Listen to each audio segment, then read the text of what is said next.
Fala galera, tudo bem? Aqui é o Forte meu e vamos para mais uma história de Brasileirão, mais um vídeo, né? É, muitos vão talvez perguntar, mas e você não vai mais fazer vídeo de outros campeonatos de história aí? Estadual, Libertadores, Copa do Brasil, Copa do Mundo, enfim, barará, barará? Calma, eu vou fazer. Tudo tem o seu tempo, né? Em breve vai chegar alguns estaduais, acho que eu talvez conte mais estaduais específicos, né, de São Paulo, do Rio, né, enfim, por ser do eixo, né, mais forte, vamos dizer assim, aí talvez eu conte também de outros específicos, né, do Rio Grande do Sul, de Minas, né, que mais aí, e é isso, né, mas vou ver ainda. Estaduais acho que eu faço, mas talvez não conte todos os anos, né, talvez eu conte alguns especial, sei lá. E é isso, né? Copa do Brasil, se der eu conto todo, se não, verei o que eu faço. Ou conto por clube, né? Tipo, Cruzeiro é o campeão, o maior campeão, né? Conto todos os títulos do Cruzeiro. Assim vai indo, né? Até chegar no primeiro lá, os pioneiros, né? Enfim. Mas é isso, né?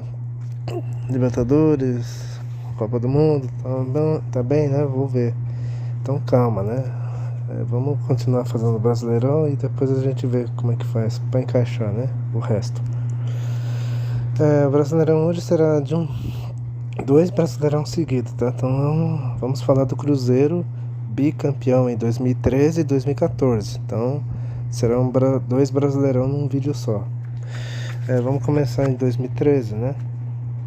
2013 o Cruzeiro foi o campeão, né? Depois de 10 anos, né? O Cruzeiro havia ganho em 2003, né? Primeiro título dos pontos corridos, né? Na era dos pontos corridos. E aí depois de 10 anos o Cruzeiro voltou a levantar um troféu, né? Nacional. E o time do Cruzeiro de 2013 era forte, né? Tinha jogadores novos ali, talentosos, e alguns experientes ali, né? Só que de início o Cruzeiro não era um dos cotados ao título, né? Muito pelo contrário, né? Times como Corinthians, Fluminense, o Inter, né? Até mesmo o Atlético Mineiro, o rival, né? O Atlético, era um dos favoritos, né? O Cruzeiro naquele ano chegou naquele campeonato pra, tipo, se a gente conseguir um G4 aqui tá ótimo, né? Uma vaga na Libertadores, pelo time que tem, né? G4 tá ótimo, né? Título seria muito difícil, talvez.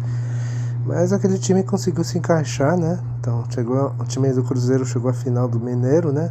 Acabou perdendo o título pro Atlético. Aliás, 2013 foi o ano da reabertura do Mineirão, né? Por causa da Copa do Mundo, né? Mineirão remodelado, tudo. E aí com isso melhorou um pouco também, né? Para o Cruzeiro poder mandar os jogos em BH, né? Porque depois de 2010, ano que o Mineirão fechou, o Cruzeiro mandou em Sete Lagoas, Uberlândia, né? E não teve muito sucesso em 2011 e 12, né? No cenário nacional, né? O Cruzeiro nesse ano era treinado pelo Marcelo Oliveira, né? Marcelo Oliveira tinha tido boa passagem pelo Curitiba, né? E ele veio pro Cruzeiro e a torcida ficou desconfiada por conta dele ter sido jogador do rival, né? Do Atlético lá nos anos 70, né? E com isso a torcida ficou preocupada, tal, aquela coisa de rivalidade, enfim. Mas não passou nada disso, né? O Marcelo provou que era um técnico até renomado, né, pra época. E o início do Cruzeiro naquele Brasileirão foi apenas regular, né? O time empatou um pouco ali, ganhou alguns jogos, perdeu só um ou dois ali, ficou lá entre quinto e sexto, né? Mas estava ali, né? Mas depois da pausa do campeonato, né, por causa da Copa das Confederações, né, que ocorreu no Brasil naquele ano, o Cruzeiro voltou e sobrou no campeonato, né? Começou a sobrar, né?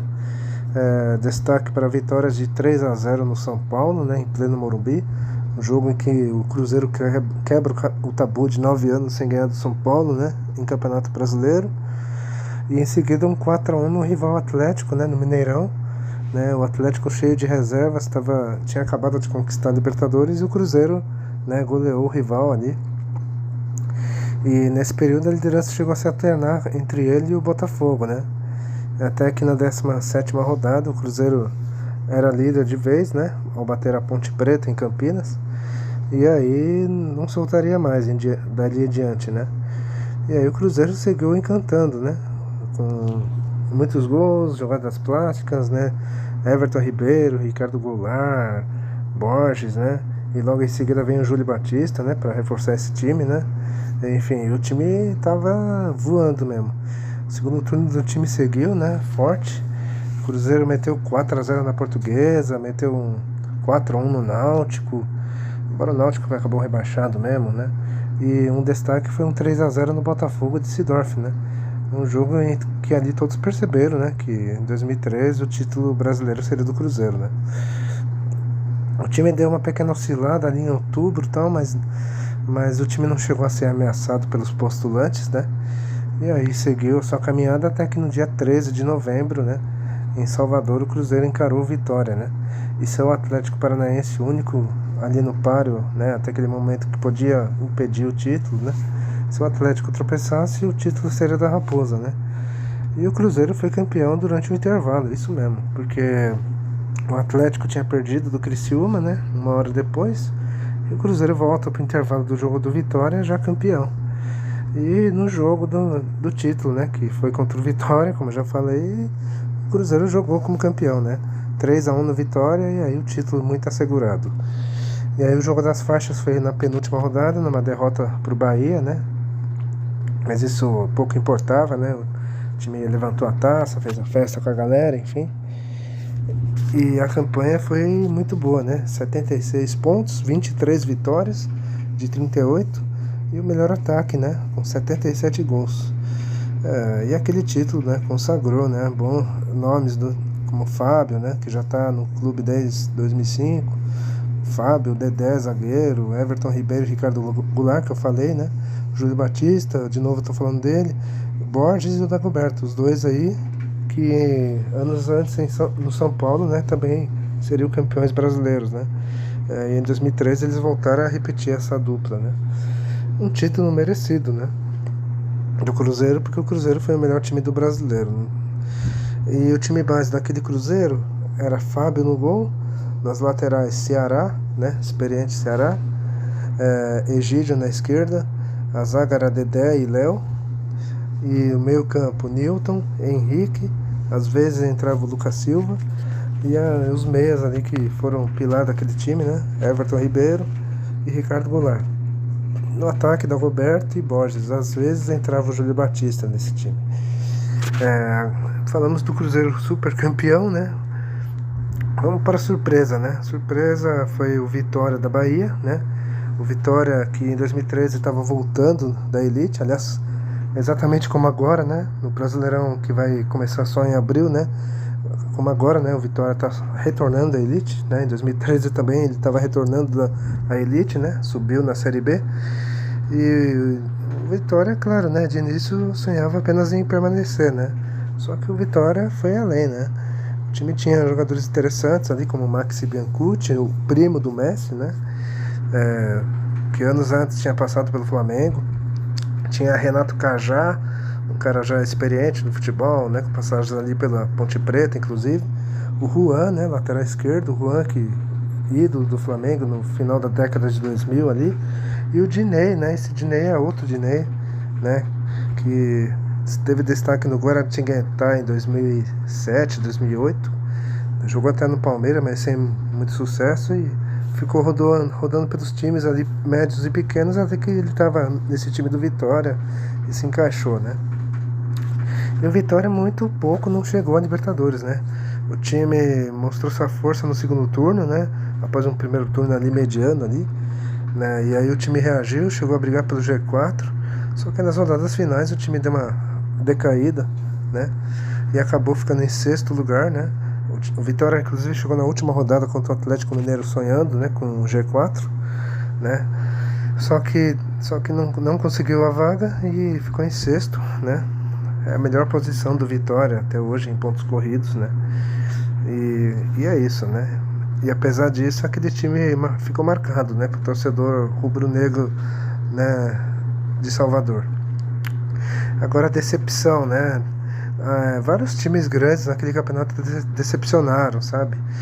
O São Paulo brigou para não cair naquele ano, decepcionou, né? O Vasco acabou rebaixado, O Fluminense, né, o atual campeão, era para ser rebaixado, só que aí não foi, por causa da escalação irregular do jogador da Portuguesa, enfim. A gente vai falar já já sobre isso. Mas o maior de todos, talvez, foi o Corinthians, né, o atual campeão da América e do mundo, né. O Corinthians tinha um time forte em 2013, né, o mesmo time, mais alguns reforços ali pontuais, né. Vieram o Alexandre Pato, o Edenilson, veio, enfim. E parecia que o Corinthians brigaria pelo Brasileirão, né? E no primeiro turno o time até fica ali, né? Entre os 5, entre os 6 ali, parecia que brigaria, né? Só que o time mostrou que parecia satisfeito com as conquistas recentes e o time decaiu, né? O Corinthians empatou muito naquele campeonato, né? Ganhou pouco, ganhou acho que 10 ou 11 jogos só e perdeu acho que 11, alguma coisa assim. Mas era o rei dos empates, né? O time fazia poucos gols, mas levava poucos também. E ali em outubro, mais ou menos, novembro, né? Mais ou menos ali, o Corinthians chegou até a ficar ameaçado de rebaixamento, sim. Não foi aquela ameaça, nossa, olha o perigo aí e tal, mas foi uma ameaça ali, remota, mas foi. Só nas últimas 5 rodadas ali que o Corinthians deu uma pequena reagida e escapou desse risco. E terminou o campeonato em 10º, né? Foi muito pouco para aquele time, né? Um time que pelo menos devia ter brigado para ficar no G4, né? Era o mínimo, né? Pelo menos, e nem isso o Corinthians chegou perto. E foi uma decepção, né? Para a fiel torcida, né? Que estava acostumada já a levantar taças nos últimos 2 anos, né? Foi 2011 e 2012 e foram títulos seguidos, né? Enfim. Agora vamos pro jogão, né? Que foi, para mim, é o Cruzeiro 3, Botafogo 0. E foi ali um confronto que todo mundo queria ver, né? A briga pelo título entre os dois, né? Eles se enfrentaram ali no fim de setembro, né? Uma vitória dos mineiros isolaria o Cruzeiro, né? Dos postulantes ali. Mas o Botafogo, que tinha um time forte na época, né? Tinha Sidorf, tinha Lodeiro, tinha Rafael Marques, tinha Oswaldo de Oliveira no banco, né? Enfim. Se o Botafogo vencesse, aí o título ficaria disputado, né? Acirrado. E o jogo foi movimentado e tal, os dois times teve chances, o Botafogo perdeu o pênalti, né, o Sidorf errou um pênalti ali quando tava 1-0 pro Cruzeiro, o Fábio defendeu, né, e aí o Cruzeiro mostrou porque tava impossível naquele ano, né, venceu por 3-0 com 2 gols do Júlio Batista, e ali começou a arrancada do time azul, né, rumo ao seu 3º título nacional, né. E enfim, chegamos agora à parte polêmica, né? A polêmica de 2013, é claro, todo mundo sabe, né? O caso Portuguesa, Everton, né? Flamengo, né? Fluminense, enfim. Todo mundo sabe que o Brasileirão 2013 terminou ali no dia 8 de dezembro, perdão. E com isso tava o quê? Fluminense era rebaixado, né? Era o primeiro ali fora dentro da zona, né? Seria o rebaixado. Só que aí a Portuguesa foi denunciada, né, pelo STJD por ter escalado o jogador Everton contra o Grêmio, né, de forma irregular, né, porque assim, o Everton tinha sido punido, né, por 2 jogos de suspensão por ter sido expulso no jogo contra o Bahia 2 rodadas antes, na rodada 36. Só que aí o Everton cumpriu apenas uma partida e não poderia jogar na rodada final, ou seja, ele deveria, ele cumpriu só uma, então na última rodada, a Portuguesa, a comissão técnica da Portuguesa, não podia de jeito nenhum botar ele em campo, muito menos ali no banco, né? Ele teria que, pegar as maninhas dele e curtir as férias dele, né? Já que era a última rodada e a Portuguesa não tinha chance pra nada, né? E com isso, como consequência, o clube acabou sendo punido, né? A Portuguesa, que estava em 12º, né? Com 50 pontos, com 48 pontos, perdeu 4 pontos, né, e caiu para a 17ª colocação e assim sendo rebaixada para a Série B, no lugar do Flamengo, inclusive, que também um dia antes havia cometido o mesmo erro e o cumprimento do regulamento previa a perda de pontos, né, porque o Flamengo escalou o André Santos, né, de forma irregular, né, antes do jogo derradeiro de domingo, né. O Flamengo jogou no sábado contra o Cruzeiro e o André jogou esse jogo, não era para jogar, enfim. Só que aí também foi a mesma coisa, descoberto aí que o André Santos estava irregular e o Flamengo também perdeu 4 pontos. Só que o Flamengo, que estava em 11º, terminou em 16º, né, com 45 pontos, acho que foi isso, né, 45, E o Fluminense, que estava com 46 e era o primeiro ali rebaixado, né? Se não fosse essa perda de pontos, acabou sendo beneficiado, né? E aí com isso o Fluminense conseguiu escapar do rebaixamento, graças a essa incompetência dos dois times, né? Do Flamengo e da Portuguesa, né? E, e aí os dois times, né? A Lusa e o Flamengo recorreram, né?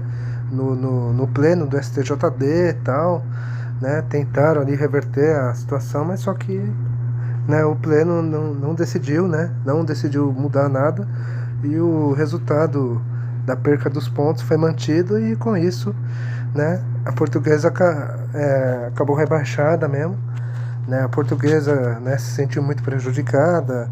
No ano seguinte a Portuguesa recorreu à Justiça Comum, né? Chegou até obter uma vitória em abril de 2014, que obrigava a CBF a devolver os pontos, né, perdidos, né, anulando ali o que o STJD tinha feito. Só que a CBF cassou a liminar, né, e aí o resultado, né, do STJD se manteve e com isso a Portuguesa acabou mesmo rebaixada. 2014, inclusive, teve um jogo na estreia da Série B, né? A Portuguesa estava jogando contra o Joinville, até que veio uma ordem ali da direção da Portuguesa para retirar o time de campo e tal, porque o time não era para estar jogando na Série B, enfim. E aí esse jogo acabou sendo WO, né? Inclusive. E a partir daí a Portuguesa entrou em ladeira abaixo, né? No ano seguinte, 2014, a Portuguesa caiu para a Série C, né? Era a primeira vez na história que a Portuguesa caía para a Série C, mas a partir daí a Portuguesa acabou sumindo, né? Vamos dizer assim. 2 anos depois, o time caiu para a quarta divisão, né? Em 2016, né? E aí é isso, né? Desde 2017, não. 2017 jogou a Série D, não foi bem. Aí voltou em 2021 a disputar a Série D. E é isso, né? Desde 2021 a Portuguesa não joga, né, um torneio nacional, né? Pelo menos de divisão para subir, né? E a Portuguesa hoje vive um momento muito delicado, né? Atualmente a Portuguesa está na elite do futebol paulista, né? Eu estou gravando esse vídeo em 2024, tá? No começo de 2024. Aí a Portuguesa está tentando se reerguer, né? E o único jeito dela voltar a jogar um torneio nacional seria fazendo uma boa campanha no Paulista ou ganhando a Copa Paulista, né? Como ela fez em 2020, inclusive, no ano da pandemia, né? Que todo mundo sabe. Enfim, né? Quem levou a pior foi a Portuguesa, né? Que teve uma queda absurda em 10 anos, né? E é isso, né? Essa é a polêmica. E vamos seguir agora, né? Vamos para 2014. Vamos continuar falando do campeão Cruzeiro, né? Que acabaria sendo bicampeão em 2014.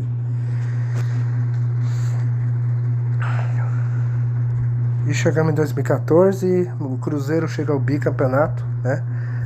Foi mais especial do que 2013, né? Porque o time se manteve o mesmo, né? A mesma base, mesma estrutura, né?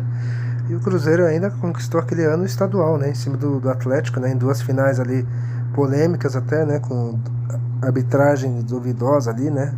Então, o Cruzeiro foi campeão com 2 empates contra o Galo e foi campeão por ter tido a melhor campanha no estadual, enfim.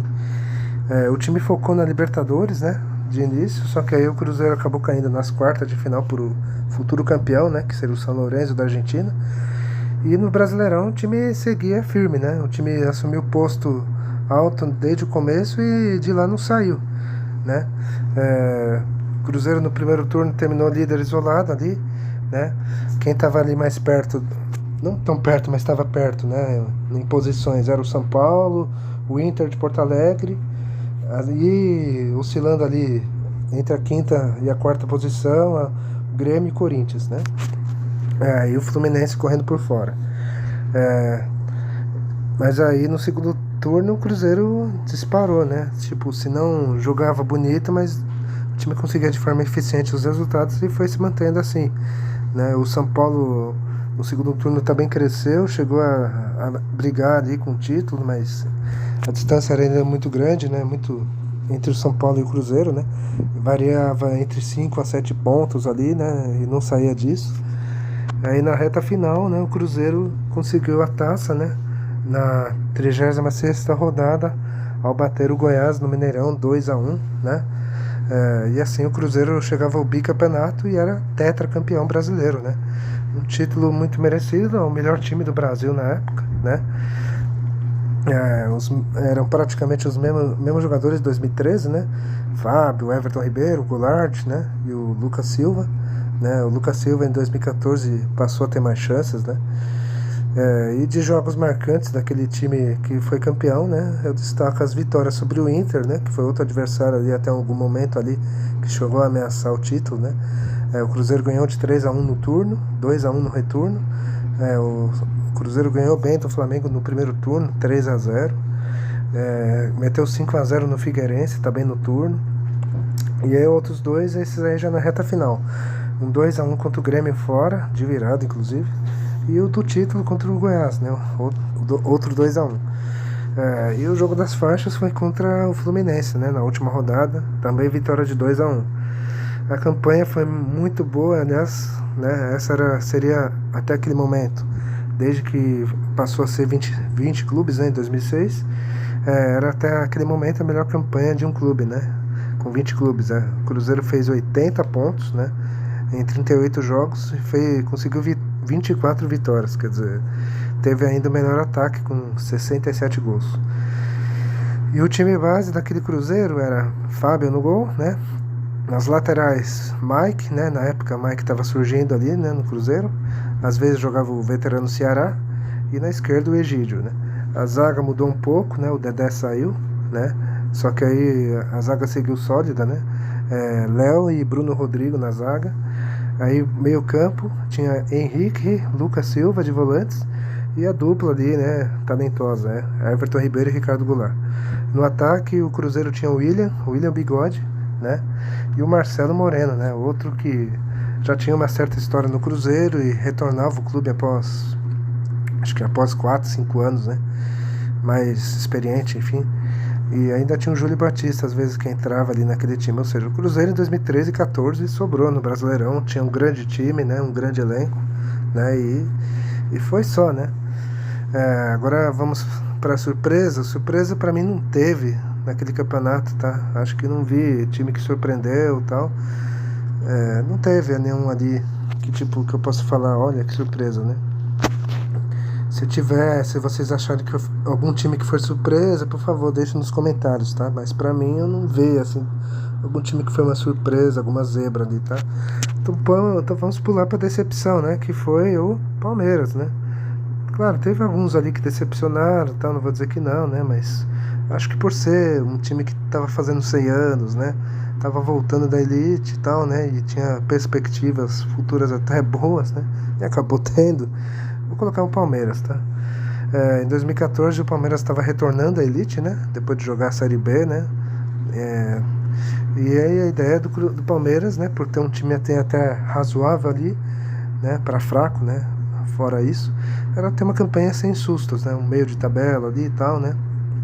Só que aí foi tenso, né? Pra torcida do Palmeiras, né? O time levou um 6-0 do Goiás, inclusive, né? E brigou até as últimas rodadas para não cair, né? E o terceiro rebaixamento só não aconteceu graças ao tropeço do Vitória e do Bahia na última rodada, né? O Palmeiras empatou o seu jogo com o Atlético, né? O Furacão, 1-1. E aí o Vitória não podia ganhar do Santos, né? Porque se vencesse, quem cairia era o Palmeiras, né? E o Vitória acabou perdendo do Santos, né? No Barradão e acabou rebaixado. E nesse dia foi uma cena icônica, né? O anúncio do gol do Santos, a torcida do Palmeiras vibrou, né? No estádio, né? No Allianz Parque. Inclusive, foi o ano 2014, foi o ano que o Palmeiras inaugurou seu novo estádio, né? O antigo Palestra tinha sido demolido em 2010 e aí construíram uma arena muito moderna, né? Que é moderna até hoje, é uma das arenas mais modernas do Brasil, né? O Allianz Parque, né? E a torcida passou por esse sofrimento, né? Naquela última rodada. A torcida vibrou com esse fim do sofrimento, né? E depois disso, né? O Palmeiras se reorganizou, né? Veio a Crefisa, veio, né? Outros patrocínios, o time conseguiu se organizar fora de campo e dentro de campo, e aí com isso o Palmeiras voltou a ser o protagonista que sempre foi, né? Um time que briga por títulos e tal, né? E aí todo mundo sabe a história, né? O jogão daquele campeonato, eu vou colocar um clássico, um majestoso. Corinthians e São Paulo em Itaquera, né? Era ali o comecinho do segundo turno, né? O Corinthians estava tentando ali brigar pelo G4, né? Tava ali, né? Brigando pelo G4 e o São Paulo ainda sonhava com o título, né? O Corinthians antes tinha batido o rival Palmeiras, né, no seu novo estádio, né? E aquele era o segundo clássico, né? Contra os rivais, né? E o São Paulo estava embalado. E foi um grande jogo, né? O São Paulo esteve à frente por 2 vezes, né? O São Paulo fez 1-0, o Corinthians empatou, São Paulo fez 2-1. Aí no segundo tempo o Corinthians empatou de novo, aliás, o 1-1 e o 2-2, né, do Corinthians foi de pênalti, inclusive, né? Fábio Santos fez os 2 de pênalti. E aí o Corinthians virou o jogo 3-2 com o Guerreiro, né? Paulo Guerreiro, e venceu o majestoso 3-2, né? O Corinthians ganharia outro clássico, né, naquele campeonato também em Itaquera contra o Santos, né? Ganhou de 1-0. Ou seja, contra os rivais naquele ano em clássicos, né, na nova arena, o Corinthians terminou invicto, né, 100% invicto. E enfim, né, ao final daquele campeonato o Corinthians terminou em quarto, né? Não, em quarto lugar, e o São Paulo acabou vice-campeão. E enfim, é isso, galera. Já deu muito tempo de vídeo, tá? Eu vou encerrando por aqui. Deixe nos comentários o que você achou desse vídeo, né? Do bicampeonato do Cruzeiro, né? E alguma coisa que eu esqueci, deixe nos comentários. Falem tudo que vocês lembram dessas épocas aí, né? Desses 2 anos aí de Brasileirão aí.